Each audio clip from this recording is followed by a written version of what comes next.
Il est évidemment difficile de faire la part des choses. On sait qu'il y a eu diverses rumeurs circulant ces derniers jours dans la communauté kirghize à propos d'agressions qui auraient été commises par des Ouzbeks à Auch. On sait par ailleurs qu'un homme d'affaires en vue à Auch a été retrouvé assassiné. Ça a sans doute contribué à aviver les tensions. Bon, l'élément important, c'est évidemment le contexte général du sud du Kyrgyzstan, qui est très troublé depuis le renversement du président Bakiyev en avril dernier. Il faut savoir que Auch et Jalalabad étaient les bastions, sont toujours les bastions du clan Bakiyev, et beaucoup de gens pensent que le président déchu, qui est réfugié en Biélorussie, jette de l'huile sur le feu, joue en tout cas la politique du pire contre le gouvernement provisoire, qui est un gouvernement extrêmement fragile. Ce qu'il faut souligner également, c'est que les problèmes entre Ouzbeks et Kirghizes dans la région d'Auch ne sont pas nouvelles. Il faut se souvenir qu'en 1990, à l'époque l'URSS existait encore, il y avait eu des tensions interethniques extrêmement violentes qui avaient fait des dizaines de morts, et à tel point que c'est des troupes parachutistes de l'armée soviétique qui étaient intervenues pour remettre de l'ordre dans la région. Donc c'est une région extrêmement troublée que le sud du Kyrgyzstan. Il y a au moins un double enjeu. Le principal, c'est évidemment l'existence du Kyrgyzstan en tant qu'État indépendant. C'est un État jeune, qui a moins de 20 ans, un État extrêmement fragile, qui est traversé par d'importantes divisions, et notamment un clivage entre le nord et le sud. Donc l'une des questions, c'est est-ce que le Kyrgyzstan va survivre à cette crise en tant qu'État souverain? Le deuxième enjeu majeur, c'est évidemment la stabilité régionale. On sait que Auch, Jalalabad, le sud du Kyrgyzstan, c'est le point névralgique de l'ensemble de l'Asie centrale.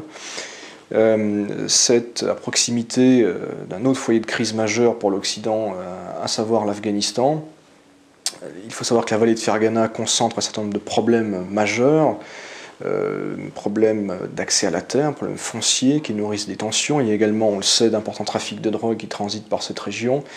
Et la vallée de Fergana est aussi l'un des bastions de l'islam radical en Asie centrale. Donc cette crise-là peut avoir des répercussions majeures à l'échelle régionale et au-delà. Encore une fois, l'Asie centrale est très importante en tant que telle, et pour beaucoup de pays, des pays voisins comme la Russie, comme la Chine, également dans une moindre mesure comme le Pakistan, l'Iran. Il y a également les voisins immédiats dont on parle peu mais qui sont extrêmement concernés, c'est l'Ouzbékistan et le Kazakhstan. Et puis il y a aussi les Occidentaux, qui, pour certains, comme les Américains, ont une base militaire au Kyrgyzstan, et qui, de toute façon, sont impliqués et présents militairement en Afghanistan, et qui sont donc extrêmement inquiets à l'idée de voir apparaître un autre foyer de crise dans la région.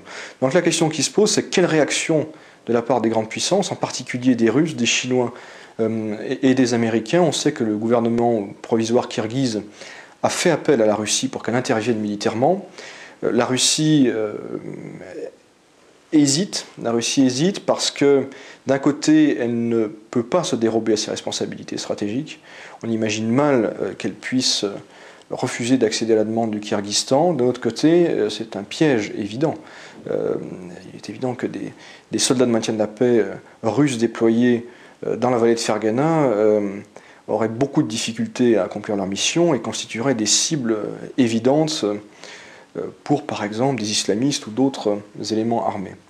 Donc la Russie hésite, et face à un dilemme, les Chinois ne sont pas enclins à intervenir militairement hors de leurs frontières, sauf que l'Asie centrale est une région de plus en plus stratégique pour eux. Ils ont maintenant des intérêts, y compris pétroliers et gaziers, dans la région, donc ils ne sont plus seulement spectateurs.